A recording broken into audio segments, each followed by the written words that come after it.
name's Aaron, welcome to the Gimbal Show.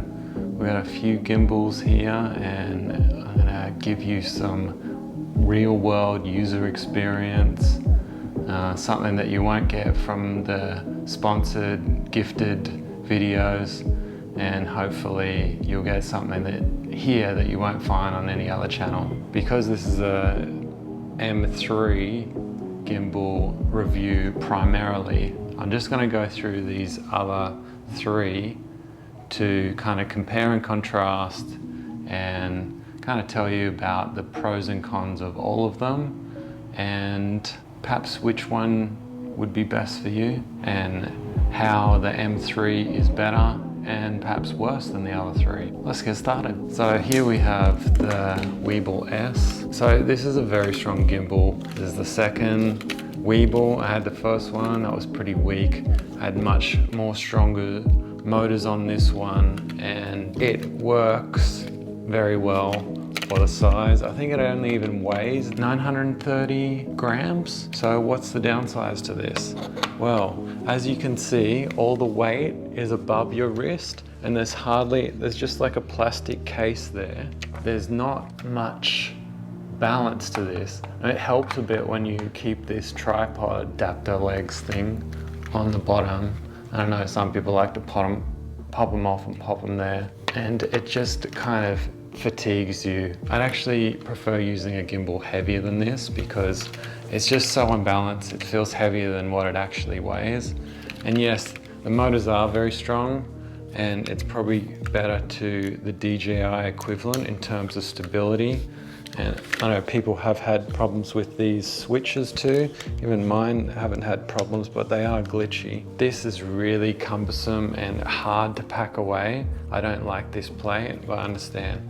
Some people want to use big zoom lenses on a gimbal. I could think of nothing worse than putting a big zoom lens on a gimbal for various reasons, but I don't know, some people prioritize convenience and just not changing lenses over everything else. I get it for those people, but for me, I haven't liked this gimbal. I haven't enjoyed using it. It lacks a bit of nuance in the movement, and no matter how hard I went through the settings on this in the app, I couldn't get it to just operate the way I like gimbals to move. And I had to put tape around this thing too because it's just really, it scratches your fingers and your thumbs that's an easy fix. I don't mind doing stuff like that. It is kind of nice to carry around like this, but that's the only way it's nice to carry.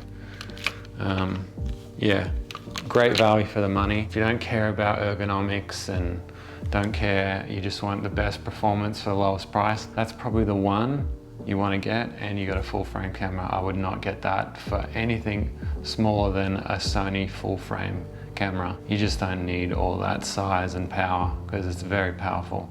Great gimbal for what it is, but not for me. So I'll probably sell this at some point. Next, we have the G6 Max, I think it's called. Now, I've been using this probably most recently. I like the locking mechanisms here. I kind of wish the Crane M3 had the same kind of locking mechanisms. You don't have to undo this lock here and unbalance the gimbal just so it kind of packs down in this position. This gimbal's better than the M3 in that regard. It's got this stupid wheel here. I mean, they're just in the way. You don't need it. And it's quite light. It's the same weight as the Crane 3. Actually, it's 30 grams lighter. I like these little tripod legs, but the biggest issue with this is it broke. I'll just show you with this other camera here. As you can see here, I had to unplug and get into this chipset. There's a little on and off switch here, and in there is a clicky clacky switch there. And they designed that so weak that just with regular use, it broke. Once I went inside this and had a look at it, it was just so flimsy and pathetic. Yeah, as you can see in there, they must have known that was prone to failure. FeiyuTech, shame on you. I actually sent them back this gimbal. I followed all their instructions and 5 months later it came back to me. So yeah, thanks for nothing, guys. That's all I have to say for this gimbal. Crane M2. So we did a review on this gimbal when it came out. You can check out that review. We'll put a link in a box up there. Very happy with this gimbal at the time. And in a way, this has been my favorite gimbal ever, actually in all ways. Most ways, I should say. Not always, but most ways. It's just been a really tidy little gimbal. As you can see, an opposite to the Weebill S, the majority of the weight is in the handle, so you don't get that kind of fatigue. And pair that with it weighing only 500 grams. These are quite strong motors for what they are. No bells and whistles, no bullshit. LED lets you know what setting you're on. The switches work good. Hold it down for follow mode. Click it twice to change from follow mode to pan follow. I have had some issues with this joystick, and it's part of the reasons why it's just starting to kind of lose performance. I think perhaps maybe it has gone a little bit weaker over time. Yeah, I can't know for sure that. I can't remember how it worked in 2019 for sure, and we're using an A7 III with this and not an A7C. I even put a A7S III on this and it seemed to just go okay. Like, not that great a difference from the A7C, so go you little beauty. This is a very popular gimbal. A lot of people liked it, I think, for those reasons. I mean, most people don't want or need any of this stuff like follow focus motors. I think the manufacturers should save these types of features for the biggest gimbals, the professional gimbals, and save all this other bells and whistles, because I think most people would rather not pay the money for that. Also, not have the extra weight that comes with these things. Like, it's just unnecessary. Gimbal manufacturers, please kind of keep it minimal, because yeah, even lights, probably don't need them. We'll get to that later. I even like this mechanism of release it has here. That was kind of handy. And I don't know why they didn't carry this over on the M3. This little locking nut, you can set the balance point. Even though you did have to kind of pull it out to lock it in, it would keep its balance. I had other people say, oh, you couldn't keep its balance. Like, some serious user error going on there if you couldn't work this thing out, because this is the simplest gimbal. I really like this. Issue is with this, it's just like a little bit too light of a payload. I mean, I think the max is around 700 grams. With the A7C, when this thing came out, the video promo, people were using this gimbal in it. So that's saying a bit, but for me, it just didn't hold the edges stable enough, and I considered getting another one of these because I liked it so much, but when I was up looking at the app, I noticed that Crane M3 support in the app. So yeah, I thought I'd give this one a try instead of getting another one of these. But if it had slightly stronger motors and could just really hold the shot a little bit better, I would have bought another one of these and not even worried about this Crane M3, which brings us to said gimbal. Crane M3. First off, I'll just share my experiences with it. I did a lap around the city in the rain last night, doing it for the love. A little bit scary at the time when packs of people yelling at me and giving me sus looks. That wasn't fun. But yeah, I did enjoy being out in the rain with this gimbal. I learned a few things about it. People seem to want to discuss all the pan follow mode, lock mode. We all know gimbals do these features and nothing has really changed with that. So you don't really want me to go through all that again, do you? All the tech specs, yeah, you can just get that somewhere else. Like, so many places are just wanting to make YouTube into some kind of late night infomercial show. I don't want to do that here. I want to be real with you guys and help you make an informed decision, and a critical one, because there's enough people making money out of you guys watching their videos, and talk a little bit of dishonesty in my opinion. Anyway, as you can see, the motor's a bit beefed up, they're a bit bigger. The form factor is about the same size. I appreciate the form factor staying smaller, even though really this weighs almost 1.5 times the weight of that. That's a bit frustrating because they don't have any smaller gimbals. Everything's just getting heavier and I don't like that. Like, it just seems to be the trend. It was the trend with Sony cameras even, until they brought out this camera, which has kind of defied all kind of tech spec ambitions, but this camera is another story. Same with Samyang lenses too.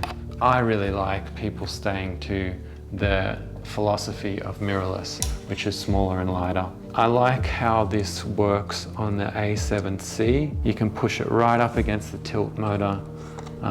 This has nowhere to go, so if you're worried about this not being a quick release system, or even though they have some quick release systems coming out, I don't think you need it if you don't want to have that extra fast. And another thing is, with those quick release systems, you get a larger footprint. The female to the quick release plate stays out long, whereas this kind of goes away with the body. So it's just like, pick your poison with that. And this is quite a good quick release plate.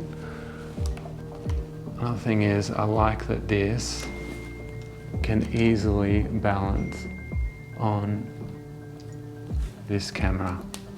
And with this axis here, it's quite easy to balance, quite repeatable.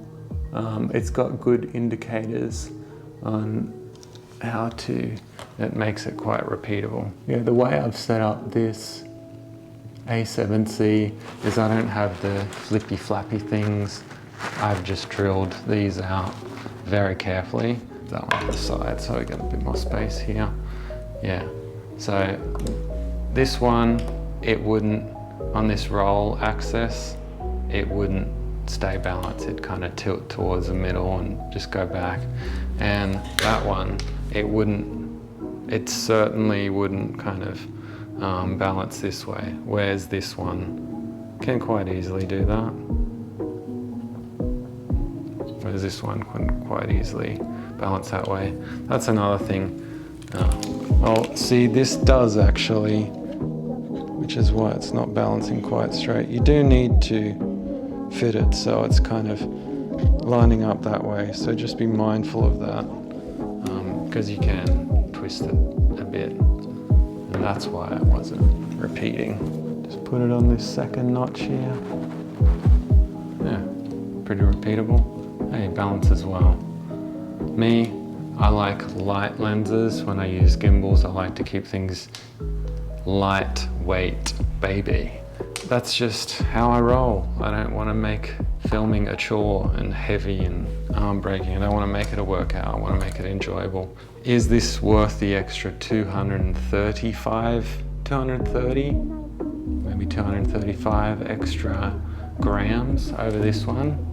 I think yes, even though I am not as happy with this, the way this moves, because this had a real nuance to the way things would drift to a stop, as I'll try and demonstrate, and hopefully with a bit of overlay footage that I'm putting on top of this video. It's just like when you move it side to side, it's kind of like a bit herky-jerky, to put it in no better terms. I haven't been able to smooth that out. The beginnings of the movement and the ends of the movement, like, I feel like they should be kind of just like glide on. Different to a dead zone. Like, a good way to test the gimbal is put it at the top right-hand corner, bottom left-hand corner, or the top left-hand corner, bottom right-hand corner. You can kind of get an idea of how the gimbal moves. And yeah, there's potential there. It's got a lot of nuance in the motors. I just think they need to work on the algorithms, and should kind of accelerate and decelerate when you move it side to side. That's what I wanted from a gimbal. I was able to get that out of this gimbal. Haven't been able to get it out of this gimbal, and not this gimbal either when it was operational. Consider that if you like those nuanced features of a gimbal. perhaps this might be the best one. I would recommend this if you APS-C and below. Maybe not even this. I'd probably rather this for APS-C camera. It's got the strength to do it, unless you want a zoom lens. If you're using maybe something the size of the kit lens or any of the prime lenses, I know you kind of have to have a stabilized lens on a Sony APS-C camera. Maybe even the Fuji or any of the Micro Four Thirds cameras. We used this on our Olympus EM5 Mark III and it was the best combination. Would not get this for an APS-C or a Micro Four Thirds camera. I would get this if you're using prime lenses or very, very light kit zoom lenses. A bit like this Sony lens. And that's the kind of thing that I would recommend with this gimbal. Get primes or like a very light kind of pancake style zoom lens. I love this thing. And this 45 f1.8. These are kind of the three that I'll be using with this gimbal, 18mm f2.8 from Samyang. And these other two. You can use this 35mm f1.8 from Sony if we wanted to. I'm just accustomed to using these three, and yeah, this is a very nice lens though. I might have a play with this. Weight restrictions on this, you can use a Sony a7S III.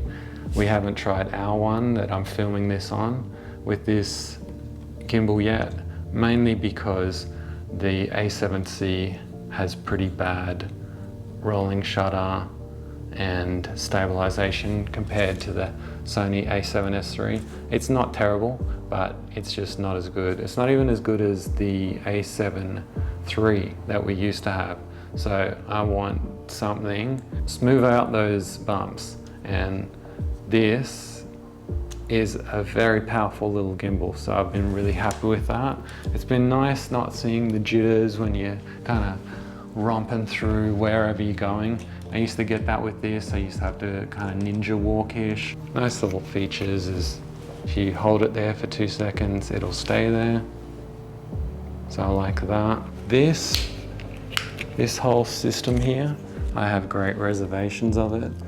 Did you need to put this here, Zhiyun? I don't think you did, because this is cumbersome. You don't need all this stuff.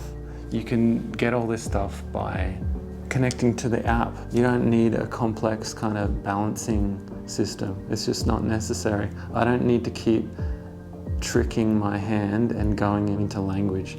The number of times I've done that already is just really annoying. If you click this once, it'll lock it. So I'm feeling like I have to do that more than I should. Yeah, all this stuff. Who wants to do like this kind of very delicate tactile involved when switching to modes? Like, I just don't want to do that. With this big screen that I keep referring to, why haven't you put a time-lapse feature in there, Zhiyun? Why? Of all the things and technology and abilities that you could on a big touch screen, why haven't you done that? And this thing, when you clicked one of these buttons 4 times, you could kind of set it there, and then you click that button again, and you could set it up there, and then you click start, and that would do the pre-programmed time-lapse. Why can't you do that, Zhiyun? I do not understand. All this stuff, will I ever use it? Probably not. I mean, the light, perhaps, yeah, I can see that, how that's kind of cool. I'm just gonna have to relearn how to use a gimbal with this thing, because I need to move on with this. It's time to move up to this. I do really appreciate that just like such solid rock steady image of a gimbal kind of drone effect that you get. So I'm gonna have to learn how to use this, like learn a bit more nuance. Again, I'm pressing the wrong button when all I want to do is change the mode, put it in lock mode and put this down, because this thumbstick is really good. It's such an upgrade from the M2. and I can get the kind of smooth motions that I like to get when I'm filming. It's like on a proper game console controller. Really like that. For me, and the way I want it to fit in my small bag, I'm not even gonna play with these locks too much unless I leave it out. Another thing is I like to do is lock your gimbal up and put the whole thing on a strap. So here, just put this away like that and kind of, yeah, just hang it from a camera strap. I like that they've got this accessory thing here because this does seem a lot firmer. I will give that over the M2. This kind of just never felt like your camera would stay totally in the one place and you would have to fiddle a bit back and forth. I feel like this is kind of more hiking friendly, more like filming all day, travel. So I like that, and I like that the extra weight isn't just going to the silly kind of bells and whistles that probably we didn't need. I mean, I could have put my stupid Luma Cube in my bag if I really wanted having a light on my gimbal, or put it there. Like, isn't that what that's for? Issue of a price. This is twice as much as this. Is it twice a better of gimbal than this? No, it is certainly not. It maybe is only a better gimbal in some ways. In some ways, this is a better gimbal as for what I've discussed, but this does give you better performance. Gimbals are meant to stabilize, and it does stabilize better. Will I use these audio things and the bottom bit? You're just making more of the same. You're making a light gimbal, just weigh more and more and more. I mean, it's a cool idea conceptually, but in practice, does anyone want or need this stuff on the lightest gimbal that you have for mirrorless cameras? No, I don't think so. Yeah, maybe save all that shit for the next Weebill. Can you give us a more minimalist gimbal next time in 2023, please? Thank you so much. Hope you appreciate my honest thoughts. Zhiyun, I give you a 7 out, maybe a 7.5, maybe even an 8 out of 10. Yeah, so I recommend these two. I don't recommend either of these unless you want a zoom lens on a full frame camera. Even this one can do a A7S3, and the 17-28 Tamron zoom lens that we used to have, probably the upper limit to this one from what I've seen elsewhere online, other reviews. Hope I've given you some things to consider. Real world, not worried about any sponsorship deals or preserving any relationships like so many people on this platform do nowadays. Like, I really want YouTube to go back to the old days before it wasn't so corporatized and it was just people telling their honest opinion. Let us know if I've missed anything or you have a differing opinion in the comment section, and yeah, have a good one. Bye. Hey, camera that way, mate. Camera that way, mate. Yeah, bud.